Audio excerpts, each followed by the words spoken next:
Bom dia a todos, sejam muito bem-vindos à videoconferência de divulgação dos resultados do primeiro trimestre de 2022 da Multilaser. Antes de iniciar, gostaríamos de informar que, devido a um problema técnico, os primeiros minutos da conferência não foram gravados e estão narrados aqui pela intérprete que fez a tradução para o inglês com base nesse áudio da gravação da teleconferência.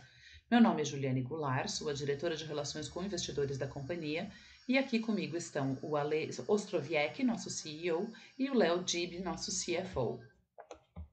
Antes de passar a palavra ao Ale, gostaria de fazer referência ao disclaimer que se encontra ao final da nossa apresentação e também informar a todos que, após os comentários sobre os resultados, iremos abrir para perguntas e respostas. Para fazer uma pergunta, basta clicar no ícone Q&A na parte inferior da sua tela e escreva seu nome para entrar na fila. Ao ser anunciado, uma solicitação para ativar seu microfone aparecerá na tela, e então você deverá ativar o seu microfone para fazer a sua pergunta. Caso você não deseje abrir o microfone, por favor, coloque ao final da pergunta sem microfone e nós leremos a pergunta e daremos a resposta. Alexandre, é com você. Bom dia a todos. Bem-vindos à nossa teleconferência. Muito obrigada pelo tempo de vocês. É um grande prazer falar com vocês aqui. Nós vamos fazer uma rápida apresentação dos destaques do primeiro trimestre da companhia e abriremos depois para perguntas e respostas. Vocês podem ver o ícone de Q&A. Todo mundo que tiver perguntas sobre qualquer assunto ao Multilaser ou mercado, teremos um prazer de responder. Vamos começar com os destaques.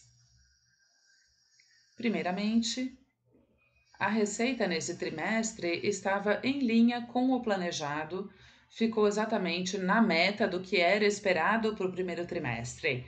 Claro que quando você olha, você vê uma queda de cerca de 20% comparado ao primeiro trimestre de 2021, mas isso foi completamente esperado, porque 2021 foi um trimestre completamente atípico. Vocês veem que os volumes de venda eram próximos dos volumes do quarto trimestre, o que é impensável no nosso setor. Em 2021, no primeiro trimestre, nós saímos de 2020 com um backlog de pedidos de mais de 700 milhões. E uma fila de pedido, backlog de vendas.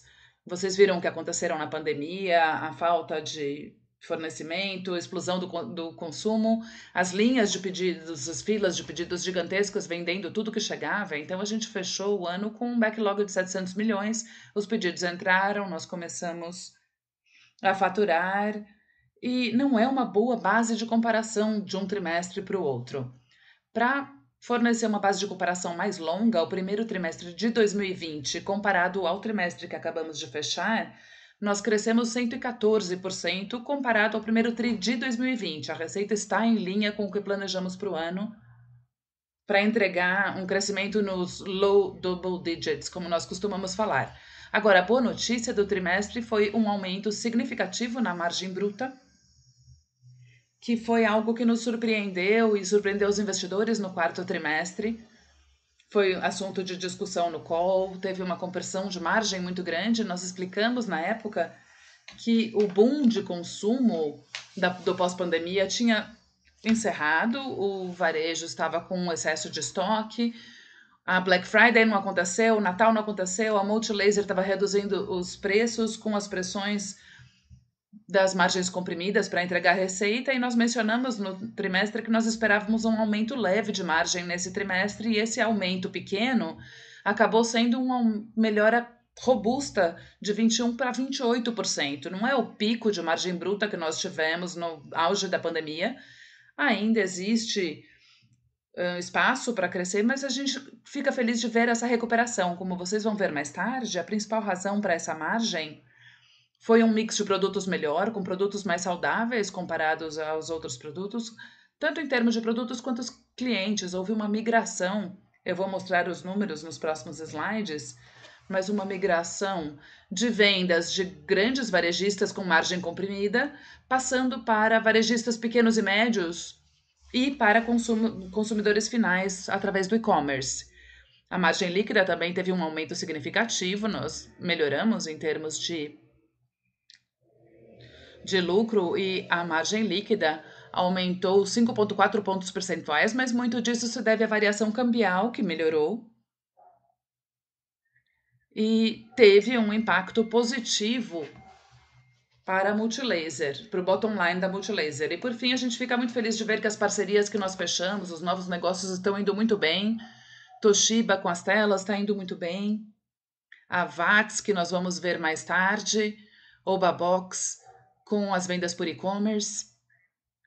Expat com os tapetes higiênicos para pets e as novas parcerias que foram anunciadas. Então, estamos nos tornando mais diversificados, reduzindo o risco de depender de uma ou duas categorias. Vamos dar uma olhada na receita líquida, nós estamos crescendo. Podemos ver aqui 27% e olhando o trimestre contra trimestre, podemos ver aqui uma queda de 22% comparado ao quarto trimestre, que é completamente normal. O primeiro trimestre é sempre em torno de 25%, de 23% a 27% no primeiro trimestre, de 23% a 27% abaixo do quarto trimestre. Claro que é muito diferente do ano passado, mas é um evento atípico. No primeiro trimestre de 2021, a receita foi basicamente a mesma que no último trimestre do ano. Isso não existe. A sazonalidade é muito forte na nossa indústria, com a Black Friday do Natal no quarto trimestre. Então, isso é um efeito do backlog da pandemia. As margens também se recuperando, o que é bom, 21% passando para 28,4%, ainda abaixo do pico, mas existe espaço para recuperação de margem. Nós estamos felizes de ver que os negócios estão mais saudáveis em termos percentuais. O EBITDA teve uma melhoria também, de cerca de 1% comparado ao quarto trimestre. Passamos de 1,53, saindo uma queda leve em valores absolutos, devido a uma receita menor, mas a margem está mais saudável, como vocês podem ver. E o lucro líquido, como mencionamos, melhorou comparado ao quarto trimestre, passou de 12% a 17,5%, que é uma recuperação muito boa. Claro que tem o efeito cambial aqui também. O dólar a 5,5 caiu para 4,7 e em 4,7 todos os nossos passivos dolarizados teve uma remarcação no nosso balancete e se tornou uma receita financeira, mas é devida à variação cambial. E aí tem a pergunta se isso vai ser revertido em margens mais baixas? Não necessariamente, porque o dólar americano voltou a subir de certa forma. Então, no segundo trimestre, o dólar está subindo. Então, nós não sentimos pressão cambial dos clientes perguntando agora com 4,70 eu quero um desconto. A gente não vê isso em relação à questão cambial. É um ganho para a companhia, mas é um ganho cambial, um ganho de câmbio na linha de receita financeira. É importante mencionar que a gente aproveitou esse trimestre para reduzir a nossa exposição ao dólar com os fornecedores estrangeiros. Se vocês olharem o cash burn, houve algum cash burn, mas nós fizemos isso para pagar fornecedores que não entram na dívida líquida. É claro que não é uma obrigação bancária, mas é uma obrigação, é um passivo para a companhia, e nós começamos a pagar isso com o dólar abaixo de 5. Então foi uma vantagem quando o dólar voltou a subir. Não foi especulação, foi uma política. Nós conseguimos descontos com os fornecedores para conseguir fazer o pré-pagamento de algumas contas, mas no fim foi favorável. O dólar caiu um pouco e depois subiu de novo, então acabou sendo bom para nós. Então ficamos muito felizes, claro, com o lucro líquido e a porcentagem que foi acima do quarto trimestre. Agora, olhando para os canais, o movimento mais importante que nós vimos aqui nesse trimestre foi o derretimento dos grandes varejistas. Vocês veem de baixo para cima o segundo item em azul claro. São os grandes varejistas que estavam consumindo cerca de 15% da nossa receita, passaram para abaixo de 10%. E os varejistas estão sofrendo. Eu tenho certeza que vocês acompanham os títulos dos grandes 4 varejistas do Brasil que sofreram bastante nesse período, em preocupações com lucratividade, giro de estoque. As vendas caíram, houve muita reclamação de consumidores, menos consumidores nas lojas, e os grandes varejistas se concentraram mais no e-commerce. E aqueles que se concentraram no e-commerce saíram bem, mas as lojas físicas foram menos parte do foco dele, perderam em serviços e fornecimento. Alguns dos grandes varejistas sofreram, e isso se refletiu nas nossas vendas, porque nós tivemos um selling forte no meio do ano passado, no terceiro trimestre. No quarto trimestre, tivemos algumas vendas na base de promoções, como vocês viram no último call, e o giro de estoque ficou abaixo do esperado. Então, esse trimestre foi uma ressaca do varejo, recomprando muito pouco, e a nossa porcentagem da participação de grandes varejistas caiu. Por outro lado, vocês podem ver que os pequenos e médios varejistas com margens mais saudáveis aumentaram de 28% para quase 23%. Então, os pontos que nós perdemos com os grandes varejistas passaram para os pequenos varejistas. Não foi uma troca ruim para nós. Vimos muitos sellers em marketplaces pequenos, com uma estrutura enxuta, outros com serviço físico de alta qualidade também ganhando participação, e é uma das razões pelas quais a nossa operação se tornou um pouco mais saudável. A Multilaser é muito forte no atendimento a pequenos e médios varejistas. Outro destaque: nas outras linhas estão equilibradas a parte de governo, provedor, corporativo, e houve um aumento significativo na parte de vendas direto ao consumidor e e-commerce. 6,5% da nossa receita em termos de margem bruta é ainda mais. É uma estimativa bruta que eu posso dar de cerca de 10% da nossa margem já vindo de vendas direto ao consumidor no e-commerce. É da nossa operação da Multilaser, o nosso próprio site, nossas vendas em marketplace e as vendas da Obabox, a empresa que nós compramos no ano passado, que está fazendo um ramp-up exponencial. Todos os meses a Obabox faz 20% mais do que no mês anterior. Então, ficamos muito animados com isso, com as vendas direto ao consumidor são muito mais saudáveis, é claro. E existe a cadeia de fornecimento. E estamos trabalhando forte com o portfólio exclusivo para esse público. Nós não temos conflito de canais, nós temos os itens certos, itens específicos para o varejo e itens exclusivos para o nosso e-commerce. Então é um mix de produto mais saudável e um cenário positivo para a companhia. Agora, olhando por categoria, nós vamos ver que duas categorias cresceram no trimestre em relação ao ano passado, que são a parte de Home Electric Products, que tem lá eletroportáteis, tem áudio e vídeo, as telas, as TVs, etc. Tudo isso cresceu 10% e é muito positivo, porque nós estamos falando de um primeiro TRI maior do que um quarto TRI, para vender esses produtos que são super sazonais. Então, realmente está rampando essas famílias novas, puxadas muito pela marca Toshiba. Tá? A Toshiba está sendo uma grande surpresa positiva para nós. Nokia bem mais desafiador, mas Toshiba, muita aceitação no mercado, muita demanda, um ano de Copa do Mundo que deixa a gente animado aí, porque a demanda de telas explode, e não estamos nem sentindo isso ainda, porque a Copa, claro, como vocês sabem bem, está sendo feita mais à frente esse ano. E o segmento de Kids Sports, com 94% de crescimento em relação ao ano passado, realmente explodindo, aí puxado também para a linha Pets. Então tem um ramo, um segmento totalmente novo, brinquedos está crescendo, apesar de que o primeiro trimestre para brinquedos não é referência, na sazonalidade é muito forte o terceiro trimestre para brinquedos, Baby crescendo forte e Pets, que é novidade, todo o estoque vendido o tempo inteiro, nós estamos com um mês de fila de backlog de produtos Pets. Impressionante a aderência desse setor.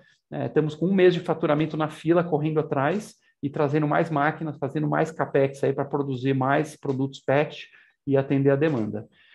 A parte de Office IT, que é puxado por redes, acessórios de informática, teve uma certa queda aí da ordem de 17%. Isso é bem esperado mesmo. A gente está comparando um período pandemia, o pessoal comprando muita coisa para home office ainda, mouse, teclado, roteador, com um mês agora pós-pandemia, se Deus quiser. Então, 17% não assusta. O que assusta, sim, que é um ponto de preocupação, é a linha de mobile devices, que caiu 45%. E é bem aquele ponto de dor que eu mencionei, tá, pessoal? Nós estamos falando aqui de smartphones e tablets e notebooks, essas três categorias, smartphone, tablet, notebook, os grandes eletrônicos que a gente chama, vendidos no grande varejo. Esse que é a dor. Se a gente olhar no pequeno e médio varejo, está indo bem, mas se você olhar as top 4 contas aí, essas empresas de mercado, inclusive estão todas listadas, lá teve uma queda dramática por conta de altos estoques e baixa reposição. Tá? Não é uma perda de market share, nós não estamos perdendo espaço nem cadastros, eles simplesmente deram uma pausa na compra, e isso impacta na nossa venda aí, porque são poucos itens de muito volume em pouquíssimos clientes. Estamos falando de 3, 4 clientes aí, que são os ofensores. Por outro lado, a margem bruta, se a gente olhar, foi uma das melhores. Depois de Kids Sports, que é uma margem bem saudável mesmo, você vê Kids Sports na casa de 41%. São produtos leves, produtos que não têm tanta agressividade de competitividade no mercado, né? Brinquedos, que a gente tem exclusividade, produtos baby, etc., pets, é a maior margem. Em segundo lugar, foi justamente, curiosamente, foram os mobile devices. E aí, puxa, mas se está tão ruim assim no varejo grande, da onde que veio essa margem? E a resposta é basicamente governo. O governo foi um pouco menor que no ano passado, em faturamento, mas historicamente a margem de governo ela é levemente superior à margem no varejo. Então o mix melhor explicou isso aí. Office IT Supplies, com uma margem de 23%, e Home Electric Products 29%, acho que é uma margem saudável também, especialmente levando em conta que tem tela aí. Tela é um negócio bastante brigado, e fazer 29% está dentro da nossa expectativa. Vamos passar brevemente aqui a evolução das categorias, só para a gente ter uma noção. Quando a gente fala de mobile devices, nós estamos crescendo ano contra ano, porém no trimestre nós estamos com uma queda muito grande. Ele vinha faturando bem, note aí que o quarto trimestre cresceu 3%, naquele cenário brigado, então empurramos o produto, fizemos ações, botamos em preço agressivo, só que esse trimestre não houve muita reposição. Por isso essa queda aí, a gente espera que isso vai ser recuperado nos próximos, não tem nenhum motivo para não repor isso aí em algum momento. A venda hoje já está melhor, a gente já está com estoques melhores na ponta, então não é um ponto de grande preocupação, é bem concentrado mesmo. Na parte de Office e IT, a principal linha aí, obviamente, é redes, tá? A nossa linha de provedora de internet, que está bombando. A gente está pau a pau aí disputando o primeiro lugar no Brasil, com uma outra marca de provedor de internet, um negócio de quase 1 bilhão por ano, e estamos bastante animados aí com a possibilidade. Lembrando que nesse ramo, a Multilaser tem uma parceria estratégica com a ZTE, que é uma das duas top do mundo, que tem o maior investimento em P&D, que tem os melhores portfólios de produtos. Então, a gente tem hoje uma superioridade tecnológica. Realmente, o feedback do mercado é que o nosso produto de provedor não dá problema, o cara instala e nunca mais tem dor de cabeça com aquilo. A gente tem crescido e ganhado market share. Aí nós tivemos uma pequena perda aí de venda de 17%, que está totalmente em linha com a sazonalidade, tá? Acessórios de informática, a parte de papelaria, etc. 16% abaixo do quarto TRI é a normalidade mesmo de vendas. Na parte de home products, né, que tem aí telas, TVs, caixas de som, eletroportáteis, linha de saúde em geral, automotivo. Automotivo teve uma certa queda, com exceção na queda no que a gente chama de aftermarket, então menos gente comprando para substituir nos seus carros os sons, mas a gente fez uma venda muito legal, uma parceria com a Toyota, então estamos fabricando para a Toyota sons automotivos. Isso é uma boa oportunidade de abrir outras montadoras. Nós já atendemos a Fiat com bastante sucesso, agora estamos atendendo a Toyota, então estamos investindo em melhorar essa parte. Healthcare é uma linha que tem uma queda de vendas, porque aí você está comparando pandemia versus não pandemia. Então, se você separar healthcare, você vai ter lá os itens pandemia, que é basicamente máscaras, EPIs, oxímetros, e os itens não pandemia, que é o medidor de pressão, glicosímetro, os termômetros comuns, toda uma linha de produtos. Essa está crescendo de forma bem robusta, estamos já presentes em muitas redes de farmácias, distribuidores, mas tem um hit aí na venda por conta da comparação pandemia. Eletroportáteis crescendo bem, caixas de som crescendo bem e telas realmente explodindo. É uma grande estrela aí do momento. Tanto é que a gente está 27% acima do quarto TRI. Realmente é muito forte isso. E por fim, o Kids Sports e Baby, e também Pets, e também o Wellness. A Multilaser é bastante coisa, né, pessoal? Quem investe na gente já sabe que é bem diversificado. Então tem bastante crescimento aí, nós estamos falando aí de 80 milhões contra 40, praticamente dobrou em relação ao ano passado, e 80 milhões versus 96 num negócio que é super sazonal é excelente. O primeiro TRI fazer quase, quer dizer, 18% abaixo do quarto TRI, nossa, golaço. Brinquedo, por exemplo, não se vende no primeiro TRI, é um negócio de terceiro TRI brinquedo, é o Dia das Crianças, depois o Natal só vende mais um pouco.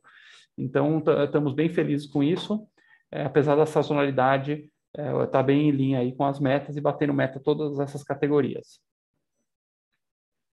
E por fim, pessoal, para a gente poder passar depois para o Q&A, os 4 destaques que eu selecionaria aqui, vamos lá. Em primeiro lugar, nós fechamos uma nova parceria estratégica.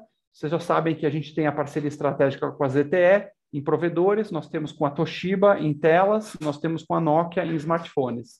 E agora, na área de CFTV, câmeras de segurança, todo esse mundo aí da segurança que está cada vez mais bombando, internet das coisas, nós fechamos uma parceria estratégica com a Hikvision. A Hikvision é uma gigante chinesa, é uma das 2 maiores do mundo nesse ramo de CFTV, presente em praticamente todo o planeta, com uma capitalização da ordem de 50 bi, tá? Uma empresa de 50 bi de dólar, realmente muito boa. E ela já estava no Brasil, se não me engano, há uns 10 anos, fabricando no Brasil, distribuindo, já tinha operação própria. Porém, assim como outras multinacionais, às vezes desgostosas com algumas questões do ambiente regulatório brasileiro, de como fazer negócios, ela queria diversificar o seu modo de atendimento ao mercado. Então, nós fechamos uma parceria para pegar algumas das linhas da Hikvision, por enquanto não são todas, são algumas das linhas, mas bastante relevantes. Por exemplo, a linha Hilux, a linha de controle de acesso, de alarmes, de memórias, todas essas linhas, e nós vamos produzir e distribuir com exclusividade no Brasil. Tá? Nós vamos representar e distribuir, assim como a gente faz nas outras verticais. Dando tudo certo, nada impede no futuro, se for de interesse das 2 partes, mais e mais linhas passarem a ser abraçadas pela Multilaser. Né? Se a gente fizer um bom trabalho, mostrar que somos um canal efetivo para eles, nada impede avaliar outras linhas da Hikvision. E estamos muito animados de pegar essa marca tão consagrada. Eles têm uma questão de software forte também, de aplicativos de monitoramento, de segurança, que são dos mais avançados do mundo, e a gente entende que com isso, juntando a nossa linha Giga, que já existe hoje, a terceira do mercado, juntando com as forças da Hikvision, que é a segunda do mercado, juntos com todas as vantagens competitivas, tributárias, de custo da Multilaser, nós podemos crescer o share e fazer frente, ganhando lentamente market share versus o líder de mercado nesse segmento aí de CFTV, câmera de segurança. Depois a gente tem a questão das parcerias existentes. Nós anunciamos no último quarter aí a parceria com a DJI, drones. Por enquanto não vendemos ainda, está chegando as mercadorias, ainda não chegaram os drones, mas eles estão quase chegando os primeiros lotes e fico muito feliz de dizer que metade do primeiro lote está vendido já. Então estamos vendo bastante demanda para drones e também a VATS, que é a parceria que a gente anunciou para a fabricação de motos elétricas no Brasil. A VATS é uma empresa com experiência já em veículos elétricos, scooters, patinetes, bicicletas elétricas, e eles já têm o projeto e todas as licenças para a moto elétrica. Então, nós já temos pedidos colocados, estão vindo as primeiras unidades da moto elétrica, elas virão esse ano fabricadas, já prontas, montadas, para a gente poder ganhar share e experiência, mas a ideia é que início do ano que vem já comece a ser fabricadas em Manaus, na nossa operação da Giga. Tá? Nós vamos unificar, vamos fechar o galpão da VATS em Manaus e unificar tudo dentro da Giga, fazendo alguns savings aí. Muito animados também, mobilidade é o futuro, mobilidade elétrica tem uma enorme demanda, estamos vendo muita gente animada nos procurando, muita fila já de pessoas querendo fazer pré-orders, mas a gente vai querer esperar primeiro os produtos estarem embarcados para aí começar a aceitar as pré-orders. Nós tivemos aí casos no mercado de outras empresas aí que aceitaram pré-orders, pegaram pagamentos, acabaram tendo problemas de supply e isso acabou gerando um risco de imagem. Então, a gente quer só começar a aceitar as pré-orders quando tiver com o produto embarcado já bem firme. Terceiro ponto, a gente sempre vinha com essa dúvida do governo, puxa, será que o tiro de 2021 foi uma vez só, é um tiro curto, não vai se repetir?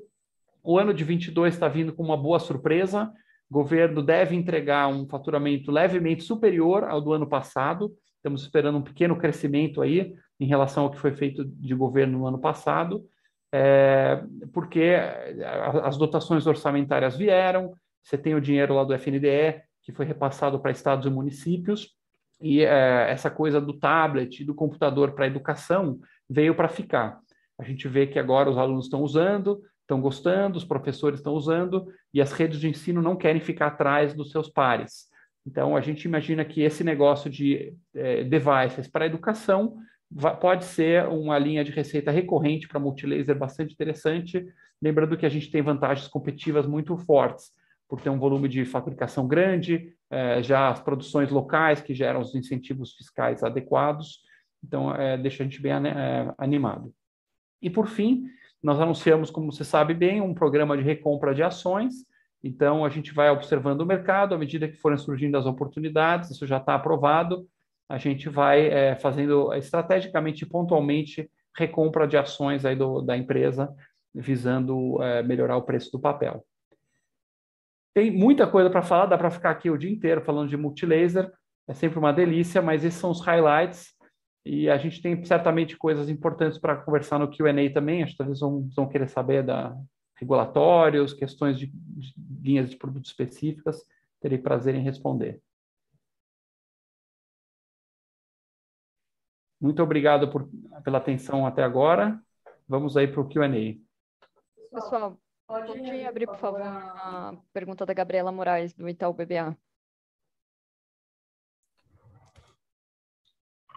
Bom dia, Lê. Bom dia, Juliane. Obrigada por aceitar a nossa pergunta. Nossos pontos são um pouco mais em relação ao outlook para o segundo TRI. Com relação à parte de segmentação por produto, a gente queria entender se vocês já estão vendo uma demanda mais normalizada para a parte de mobile devices nesse TRI, né, no caso em abril, que foi o mês que passou, e agora início de maio. E também em relação à parte de canais, a gente queria entender se vocês também estão vendo alguma normalização, alguma aceleração da parte de vendas para o grande varejo. É isso do nosso lado, pessoal. Obrigada. Sim. Obrigado pela pergunta. Quem quiser também pode colocar nos comentários, tá? Já temos aqui do André, do Marcelo e do Antônio. Temos 3 perguntas aqui no chat. E eu já vou também lendo direto do chat. Então, eu adoraria dizer que sim, mas nós não estamos vendo muita aceleração. Nós estamos vendo ainda o mercado bem retraído no grande varejo. Demanda de celulares difícil. Por enquanto, eu adoraria dizer que foi só um trimestre e que agora o segundo trimestre vai ser excelente. Vai ser um pouco melhor do que o primeiro, mas não está tendo uma grande aceleração, não. A gente vê o consumidor bem retraído e o grande varejo ainda comprando bem, colocando poucos pedidos. Super claro, Ale. Obrigada. Seguindo aqui, deixa eu passar aqui a do André Salles. O que é? A Dani está ali? Pode abrir. Então. Gente, pode abrir o da Dani, por favor.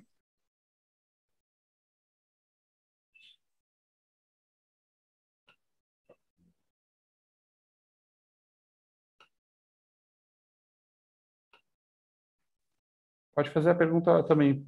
Oi, bom dia, Lê. Bom dia, Dani. Oi, que demorou um pouquinho para destravar, desculpa. Bom dia, Lê, bom dia, Ju, obrigada por pegar minha pergunta. Tem algumas. A primeira é até uma questão um pouco desse follow-up de crescimento, mas na verdade por conta do contexto que você colocou ali no release, de que está em linha com o planejado, as expectativas iniciais, eu acho que eu lembro que vocês ainda esperavam ter crescimentos consecutivos anuais, né? Então é meio que checar se vocês ainda veem espaço, e eu imagino que possa vir muito também por conta dessas novas linhas, né, que deveriam impactar, acho que mais o segundo semestre, e também essa questão do governo, mas só queria, enfim, fazer um double check aí dessa questão do crescimento para o ano.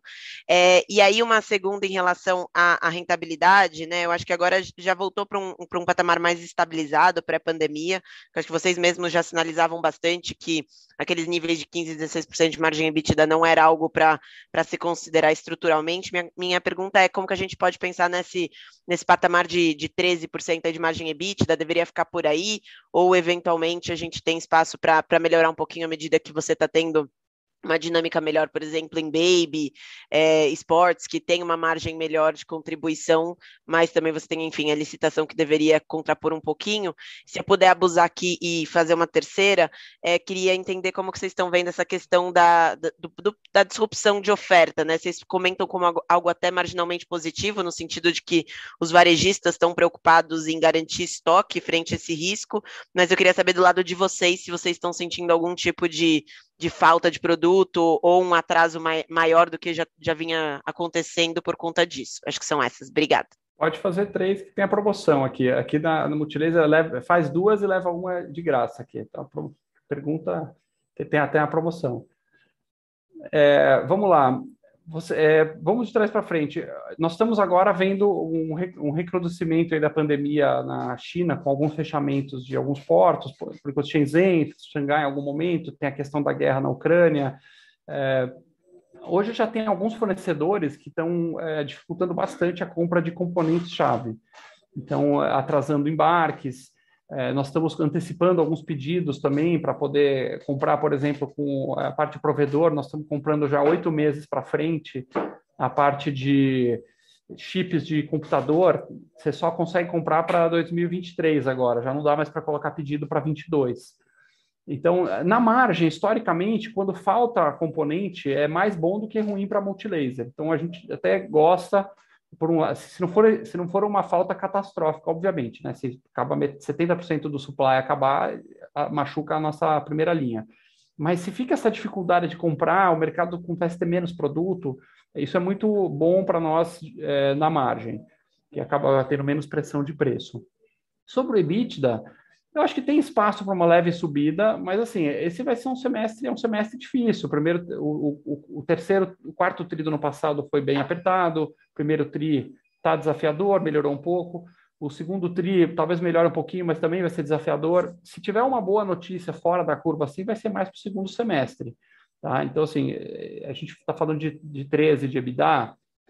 Qualquer coisa de 13, 15, na minha opinião, não é guidance, tá? Mas a longo prazo para multilaser, um EBITDA dessa ordem de magnitude, 13 a 16, seria um EBITDA normal de longo prazo para multilaser. Então, a gente tem que buscar aí subindo aí 0,5%, 1% por trimestre para ir deixando a operação um pouco mais saudável.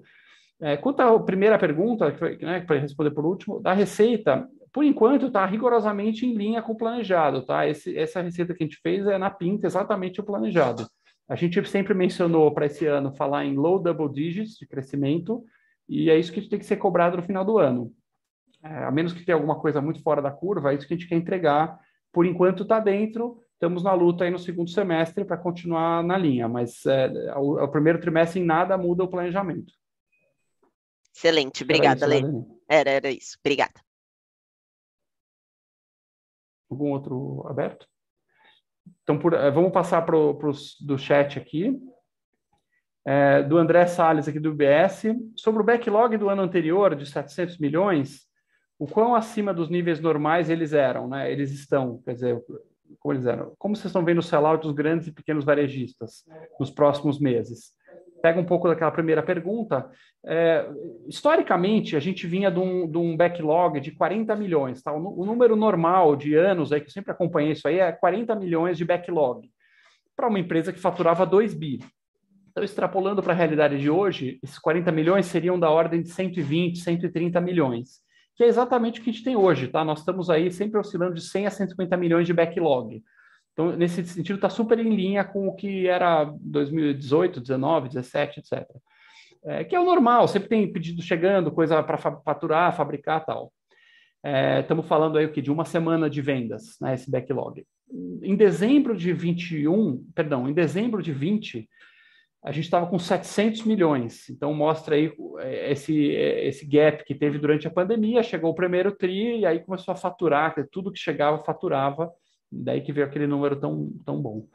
O sellout dos grandes e pequenos varejistas, hoje, assim, os encalhes estão muito melhores, tá? Junto com a área de trade, que é a nossa diretoria aqui de trade marketing, nós temos, não sei se vocês lembram da época das apresentações todas da empresa, nós temos um sistema até bastante sofisticado para acompanhar o giro na ponta.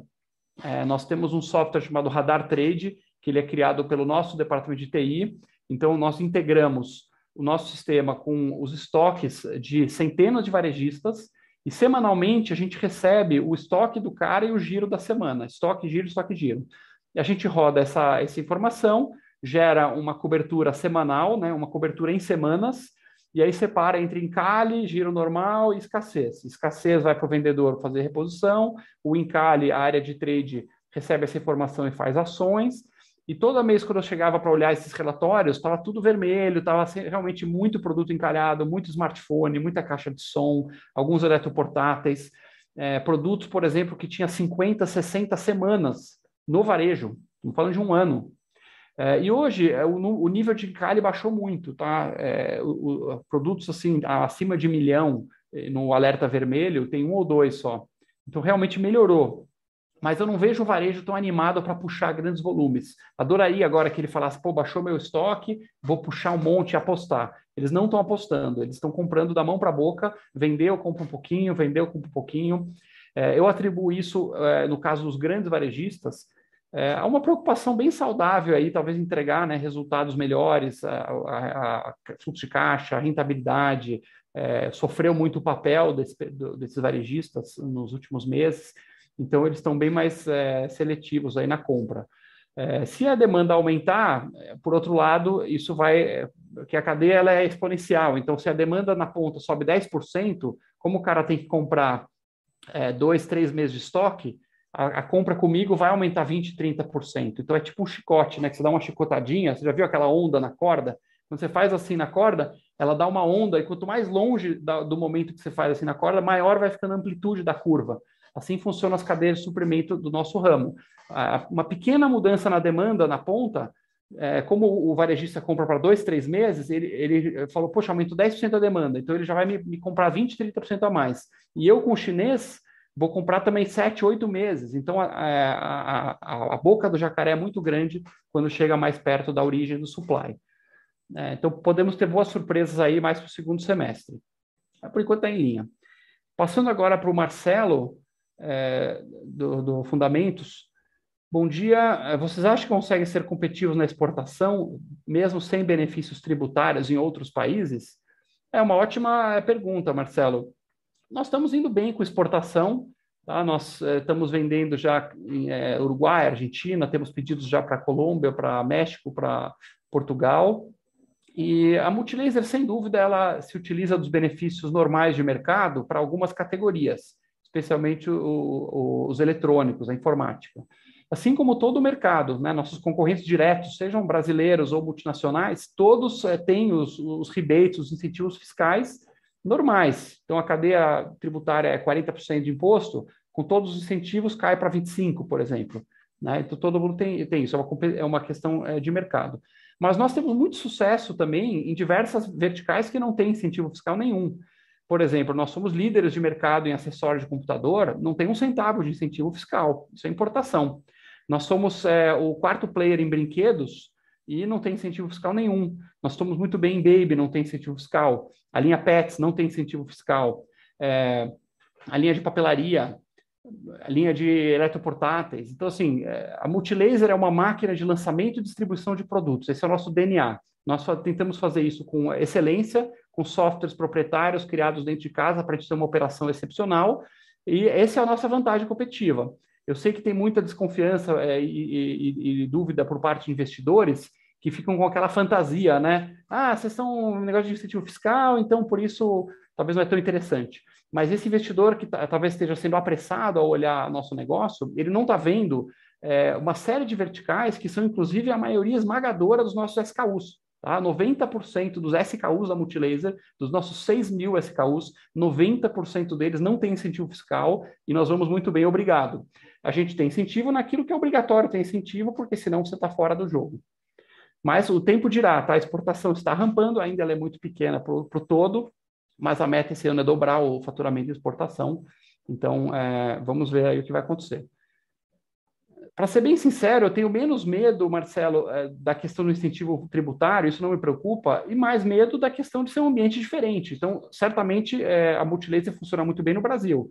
Será que esse modelo de distribuição, esse tipo de produto, funciona tão bem assim no México, em Angola, em Portugal? Isso é o que nós veremos. Beleza. Temos aqui o Antônio Marcos. Bom dia, parabéns para toda a equipe, pelos resultados. Estou entusiasmado com a diversificação da Multilaser nos mais variados ramos. Mas, por outro lado, me preocupa a possibilidade de se perder o foco. Há algum estudo para, no futuro, fazer uma divisão de negócios? Parabenizar também pelo movimento de se reduzir passivo circulante com o caixa elevado. Mas indago se esse movimento pode vir também para dívidas caras, para melhorar o resultado financeiro. Perfeito. Vamos separar em duas questões. Primeira pergunta, será que nós estamos reduzindo o passivo em dólar com dívidas caras? Felizmente não, Antônio, felizmente não. Nós baixamos bancos também no trimestre, se eu não me engano, em 120 milhões. É isso, pessoal? 150. Perdão, 150 milhões. Então, esse trimestre foi um trimestre de redução de passivo, pagamos 150 milhões de banco, mais alguma coisa perto de meio bi de fornecedor, certo? 400 milhões de fornecedores estrangeiros. Então, 550 milhões de redução de dívida num dólar bastante interessante. Então, acabou sendo bom. Sobre a questão do foco, essa é uma pergunta recorrente. E, assim, a Multilaser foi estruturada para ser como se fosse um conglomerado de várias unidades de negócio. É como se as pessoas que decidirem nos honrar aqui investindo na nossa empresa, é como se ela estivesse investindo em 15, 20 diferentes consumer goods companies. 15, 20 diferentes empresas de consumo. Você poderia pegar e botar o dinheiro numa empresa de acessórios, de computador, numa outra empresa de pets, numa outra empresa de produtos baby, ou uma outra de roteador. Você poderia investir em 15, 20 empresas. Quando a pessoa opta por investir na Multilaser, ela é basicamente investindo nessas 15 a 20 empresas de consumo, só que no mesmo CNPJ. A gente acredita que no Brasil, devido às questões de como o Brasil funciona, ambiente de negócio, etc., é mais eficiente uma única empresa, um único CNPJ, que consiga consolidar a logística, importação, distribuição, back-office, uma série de áreas comerciais que são compartilhadas, promotor, quer dizer, tudo consolidado, compartilhado, acaba gerando mais valor do que empresas independentes duplicando custos. Nesse sentido, certamente a Multilaser, o back-office e todas essas áreas compartilhadas têm que atender todo mundo.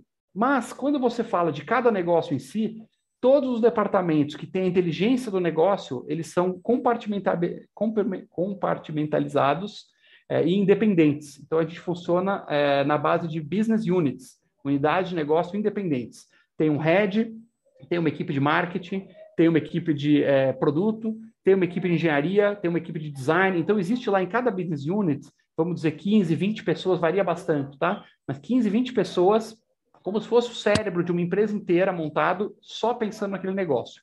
É por isso que a gente consegue plugar diferentes unidades de negócio e funcionar bem.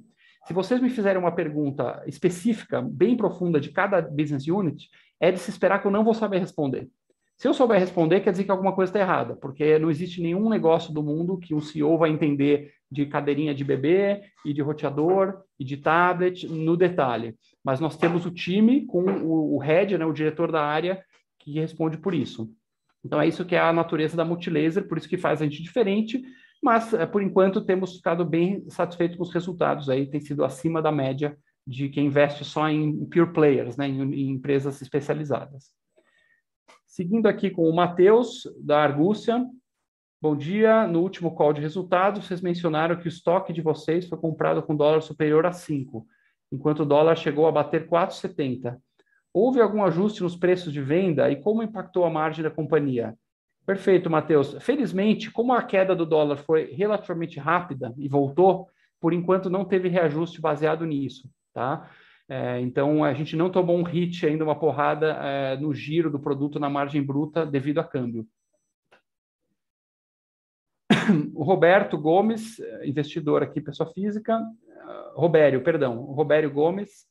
Bom dia. A qualidade dos produtos melhoraram consistentemente nos últimos anos, porém ainda existe certo estigma perante os consumidores de que são produtos mais frágeis, de menor durabilidade. perceptível em comentários de redes sociais e avaliações nos marketplaces. Existem planos para melhoria da imagem da marca perante o público?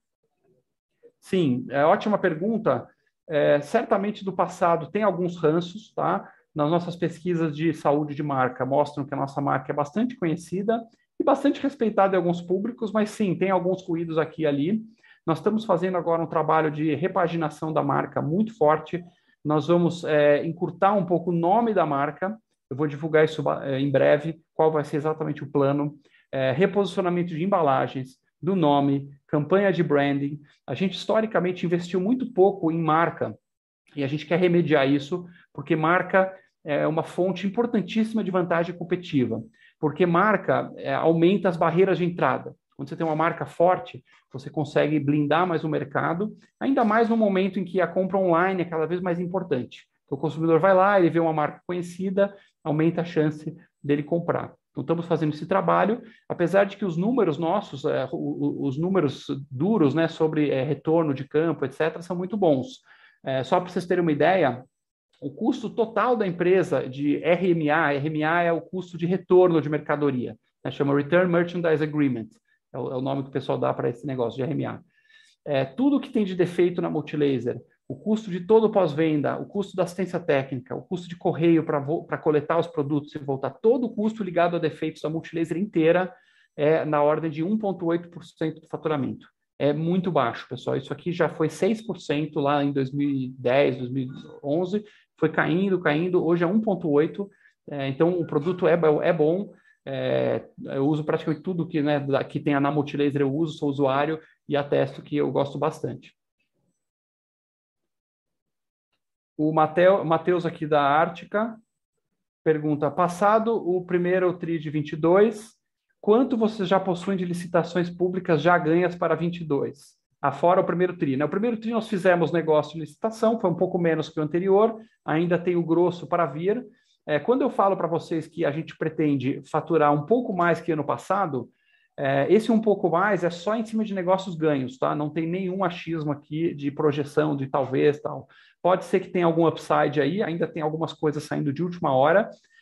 Tem 2 estados do Brasil que não fizeram a licitação ainda, tá? Estão deixando aí para os 48 do segundo tempo, que ainda pode entrar mais alguma coisa, mas nós devemos entregar um faturamento um pouco acima de 21 com os negócios que já estão na mesa hoje, tá, pessoal? Lembrando que licitação tem uma pausa em setembro, eles vão ficar 3, 4 meses, o governo não pode mais receber por conta das eleições, depois volta normalmente. E tem pipeline para 23 também. Então, mudou um pouco o cenário, tá, de licitação. A gente tinha muita dúvida sobre a recorrência, agora a gente tem um pouco mais de certeza. Do Rafael aqui da Guepardo. Ale, bom dia. Gostaria de entender melhor sobre as despesas de vendas.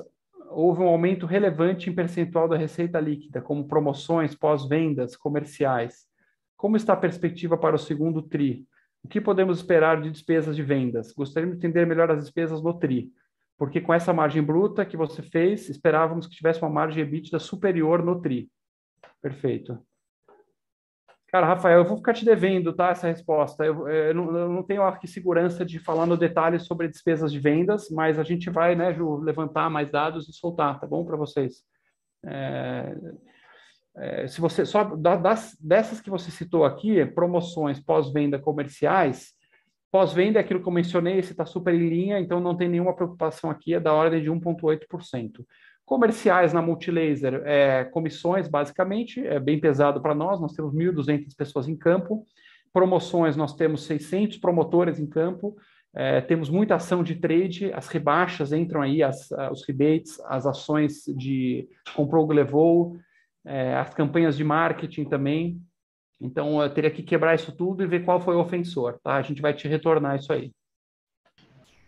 Se eu puder só ajudar também na resposta, a gente, a despeito, né, da comparação, a margem EBITDA foi, como a gente comentou, bem em linha e até um pouco superior ao que a gente esperava no nosso planejamento. Então, isso aí, de certa forma, já está dentro do que era esperado. Obviamente, o primeiro trimestre ele pressiona um pouco mais e, dado as condições de mercado, a gente teve que fazer mais ações para tentar fazer esse estoque, esse reposto. Mas, olhando para frente, dadas as perspectivas que a gente tem e o objetivo de crescer, como o Ale falou, double digit, isso volta para os patamares mais diluídos, ajudando também na composição de uma melhora de margem de bottom line de EBITDA.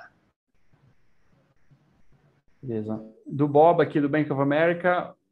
Olá, Alex. Como você está pensando sobre o mercado endereçável e sua estratégia de entrada no mercado para mobilidade elétrica? Perfeito. Bob, o mercado endereçável, imagino, você está falando das outras categorias, né? Ou a pergunta é só do mercado de mobilidade elétrica? Isso aqui está aqui, sabe? Tá, vamos no geral, então. A primeira coisa, a mobilidade elétrica, nós temos 4 canais que a gente acha que são interessantes explorar. O primeiro e mais relevante no momento são as vendas corporativas, as vendas para frotas. Então, tem bancos interessados, tem frotas de entregadora de comida, entregadora de produtos em geral. Todas essas redes famosas aí que a gente usa no dia a dia, tem muito interesse em converter as frotas combustão para frotas elétricas. Então, tem pedidos aí, negócios em andamento que falam na ordem de 1.000 peças por negócio. Isso é bastante coisa, né? 1.000 peças é da ordem de 20 milhões de reais de pedido. Mas também não é guidance, é só uma referência, um ballpark aí do tamanho desses negócios. O segundo é a nossa rede de concessionárias. Nós vamos ter uma loja própria bem grande, um showroom, que é uma flagship para mostrar a marca, e depois nós vamos trabalhar com concessionárias e franquias. A VATS já tem aí cerca de 7 franquias, se não me engano, não lembro exatamente o número, e a gente quer expandir bastante por todo o Brasil lojas de mobilidade elétrica através de franqueados. O terceiro canal é as parcerias com concessionárias atuais e varejistas. Então, os nossos grandes varejistas estão interessados em expor as motos nesses canais. E o quarto e último, obviamente, é a venda direta via e-commerce. Então, nós teremos também via e-commerce esse produto. É muito sensível à questão do pós-venda, da assistência técnica. Então, a equipe da VATS está muito focada em deixar isso bem estabelecido. Sobre o mercado endereçável no geral, a gente tem uma participação muito baixa ainda em diversas categorias. Então, a gente vê muito espaço para crescer. Em smartphones é da ordem de 5%, em televisores é menos de 2% de market share, em eletroportáteis é menos de 8% de market share. Então, tem muitos negócios de bilhão que a gente tem espaço para rampar e crescer. E a gente está apostando muito em crescer em cima de eventuais saídas de concorrentes que estejam muito endividados, empresas multinacionais desgostosas com o ambiente de negócios do Brasil, muito querendo talvez passar a operação para alguém ou diminuir suas operações aqui. A gente acha que tem bastante espaço aí. E negócios que estão crescendo, o GPON, que é a rede de fibra ótica, a taxas ainda menores agora, com o juro alto, isso machuca um pouco as vendas também do GPON, que é intensivo em CAPEX. Mas a gente vê muita oportunidade também. Eu destaco aqui um negócio que eu não mencionei ainda, um modelo de negócio que nós temos já várias propostas rolando, que o pessoal chama de turnkey, que é o seguinte: em vez de eu vender os equipamentos do GPON, que é a fibra ótica, a ONU, a LT, esses equipamentos para o provedor, eu faço a venda do equipamento, mais os passivos óticos, que são aquelas caixas que vão no poste, todos os equipamentos acessórios, mais a mão de obra, então pega parceiros no Brasil, e a gente constrói a rede para o cliente. Então ele fala assim, eu quero fazer a fibra aqui de bairro tal de Sorocaba, preciso aqui de 100 milhões de reais de equipamentos e mão de obra, tudo. E a gente vai lá e turnkey, faz toda a operação para ele, deixa tudo pronto, e aí ele vai nos pagando com um prazo um pouco maior, porém rentabilizando muito bem o capital, né? A gente consegue embutir uma taxa interessante aí nisso e agrega muito mais valor do que simplesmente ficar vendendo o produto. Então, esse negócio de provedor está vindo novos bids nesse sentido, uma solução mais completa. Isso também é uma possibilidade de crescimento grande. Seguindo aqui com o Marcelo, voltando aqui para o Marcelo, outra pergunta. Sei que a empresa admira a cultura da Netflix. Gostaria de saber qual a estratégia para manter uma alta densidade de talentos na companhia. Legal, Marcelo, adoro esse tipo de pergunta. É raro aí. Muito bom. Sim, a gente admira muito a cultura da Netflix, a gente sabe que agora eles estão no momento aí, né, perder um pouco de subscribers, a ação sofreu um pouco, mas a estrutura cultural deles de liberdade com responsabilidade nos agrada muito, porque ela ressoou muito bem com o DNA que já era da Multilaser. Então, ao ler o livro da Netflix, do Reed Hastings, a gente começou a se inspirar, nos inspiramos e falamos, puxa, isso realmente é o que a gente é, o que a gente quer intensificar. Praticamente todos os executivos aqui leram o livro. Nós temos aqui os 7 valores da Multilaser muito fortes, que é liberdade e responsabilidade, quem decide, zero burocrata, zero preconceito, produtividade. Então, esses valores, a gente faz muitos vídeos e conversas e rodas com os colaboradores para falar disso. Cafés com o CEO, que eu passo nas áreas 2, 3 por mês, escutando os colaboradores, o que a gente está vivendo corretamente e não corretamente dos valores. E ela é baseada em 3 pilares, como você bem disse, né, essa estratégia. 1, adensar talentos. 2, franqueza total. E 3, destruir as regras e controles, né, e as burocracias. Essas 3 coisas juntas que podem formar essa cultura que a gente quer. O adensar talentos, basicamente, a gente precisa fazer a pergunta fundamental que o Reed Hastings ele recomenda, que é o Keeper Test, né, a pergunta que ele chama, como é que eu vou saber se eu vou manter pessoas no time? É o Keeper Test. Keeper Test, né? Não sei como traduzir isso aí direito. É o teste de manutenção. Você pergunta, poxa, se esse cara saísse hoje, se ele pedisse as contas, quanto eu lutaria por ele? Quanto eu ficaria desesperado? Será que... porque assim, se você perguntar para o gestor, às vezes, numa empresa tradicional, ele vai falar, não, tá todo mundo mais ou menos, ok, ninguém tá ruim, então deixa lá. Mas se você fizer o Keeper Test, será que todos vão ficar? Quer dizer, se o colaborador te procurar e falar, cara, eu vou sair, você fica desesperado? Você luta por ele? Você luta por salário? Sim ou não? Se a resposta é sim, realmente é um talento. Se a resposta é não, talvez não é um grande talento. Então, a gente está instigando nossos gestores a fazer sempre essa pergunta e aí adensar os talentos na Multilaser. Em paralelo a isso, a franqueza total. Eu fico muito feliz de saber que a gente andou muito nessa escala. Eu acho que, assim, toda empresa tem politicagem, é normal tal, mas no caso da Multilaser é muito unânime isso. O pessoal fala, olha, aqui a politicagem é muito baixa, a gente fala o que a gente quiser, a gente fala com qualquer um a qualquer momento. Eu vou no CEO e reclamo de não sei o quê. As pessoas discordam de mim publicamente. Tem reunião de estratégia de business unit que levanta o dedo do analista. Eu dou uma lacrada lá. Eu acho que a gente tinha que ir para a esquerda. Aí o analista levanta e fala, Alexandre, eu não concordo com a sua posição por isso, isso, isso. É lindo isso. É maravilhoso. Isso acontece, na real, na Multilaser.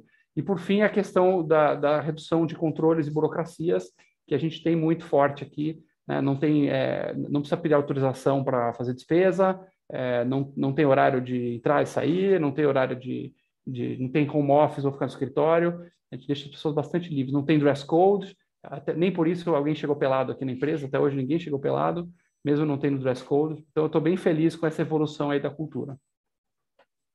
Apesar de que isso, normalmente, quando você é um investidor, o pessoal, isso aqui é fluff, é subjetivo, mas eu ouso dizer que essa é a verdadeira fonte de vantagem competitiva, tá? Porque essa é a única coisa que é incopiável. Todo o resto, cara, dá para copiar. A gente comprou uma máquina tal, o cara pode comprar uma máquina tal. A gente lançou um produto tal, o cara lança um produto tal. O que é incopiável é a cultura. Não tem como. Ninguém no mercado tem a cultura igual a nossa, assim como nenhuma empresa é igual a outra, né? Mas eu acredito que a nossa cultura é uma fonte de vantagem competitiva. O Rafael da Lume, bom dia, como está o pipeline para novas licenças? Vocês vêm buscando novas marcas? Essas licenças atuais vêm contribuindo positivamente para a margem de crescimento da companhia? Rafael, sim, nós estamos sempre buscando novas licenças, novos negócios. O mais recente, obviamente, foi agora a Hikvision, que a gente pegou para fabricar e distribuir. Antes dela foi a DJI, antes dela teve a compra da SPET. Estamos sempre buscando novos negócios e temos um pipeline de coisas aí. A Targus também não mencionei. A Targus, a gente está distribuindo as mochilas.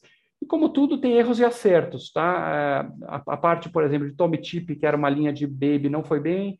A parte de Rapu não está indo muito bem. A Nokia, resultados mistos, porém a Toshiba está indo muito bem.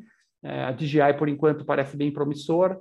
E a SPET está espetacular. Então, assim, a gente vai colocando as coisas no portfólio que façam sentido, algumas acerta e a gente expande, algumas erra, tenta errar pequeno e partir para outras coisas. Do Matheus aqui, novamente da Argúcia, você comentou as telas Toshiba, estão com boas vendas. Poderia comentar a diferença de margem nas vendas de produtos de marcas próprias e produtos de marcas parceiras?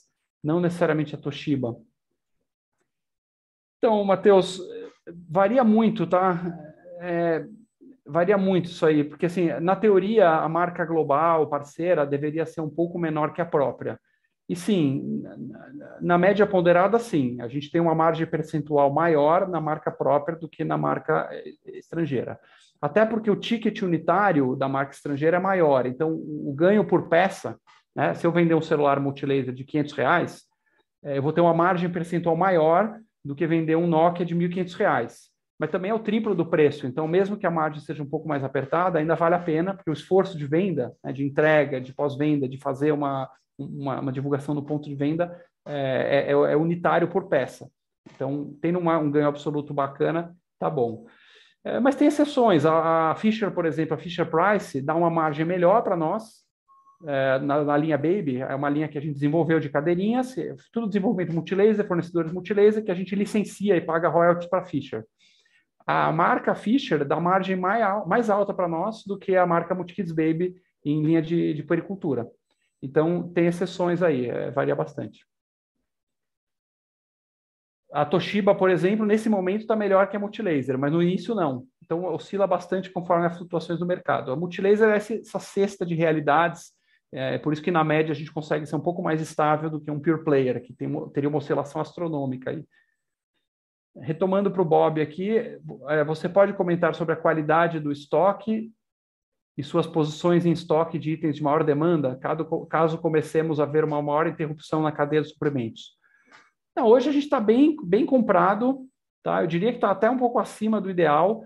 A gente costuma ter 1/3 de estoque em casa, liberado em extrema, e 2/3 viajando, ou seja, já embarcados, China, etc. Hoje está ao contrário, nós estamos com 1/3 viajando e 2/3 em casa. Isso está gerando uma série de problemas para nós de logística. Tá? Nós estamos com depósitos alugados, gastando um custo adicional. Gostaria de ver até a gente equacionando isso melhor, tá? Mas do ponto de vista de um shortage, seria maravilhoso. É um bom problema para ter no momento de shortage global. A gente está bastante estocado. E por fim, do Rafael aqui da EQI, como vocês enxergam a relação entre câmbio e margem bruta? Curiosamente, Rafael, a gente é muito resiliente a câmbio, tá? Se você tem, vamos supor que tem uma maxi desvalorização, como ocorreu várias vezes, tá? Em 2015 teve, em 2020 teve, a cada 5 anos em média no Brasil tem uma maxi. O dólar dispara, os preços são imediatamente repassados, porque praticamente tudo é dolarizado, e a nossa margem bruta não sofre muito com isso. Você tem um hit no financeiro do cambial, mas aí não entra na margem bruta. E normalmente a gente está redeado, então é bem leve. Se o dólar começa a cair e a gente tiver muito estocado, vai repassando para o preço, mas aos poucos. Então também você consegue rejuvenescer esse estoque antes de ter um impacto na margem bruta. Então, se você olhar o nosso histórico mais longo, você vai ver que 2015, por exemplo, que o câmbio teve aí os 30% de FX, 30%, 35%, nós tivemos uma boa rentabilidade e uma margem bruta estável, tá? Pelo fato de que toda a cadeia dolarizada, não é que a gente está importando e está competindo com um monte de brasileiro aqui com custo em reais, não é verdade. O custo nosso, produto importado, obviamente, é 100% dolarizado, e produto fabricado é 93% dolarizado, tá? O custo nacional é só 7% do nosso COGS. Então, a cadeia inteira funciona assim. Legal, acho que por hora passamos todas as 16 perguntas. Quem está com a gente até aqui, agradeço muito. Alguém quer fazer uma pergunta aberta para a gente encerrar? Algum comentário aí? Léo, Ju, toda a equipe. Obrigado. Obrigado a todos aí. É isso aí, gente. Estamos animados aí com o que o Ale falou. Muita novidade, muita coisa vindo. A empresa são várias dentro dela mesmo e é isso que nos dá segurança, né? Essa autonomia, essa dinâmica, essa cultura que eu, por exemplo, que chego há pouco tempo, estou vivenciando e gostando muito. Um grande abraço, prazer conhecer vocês.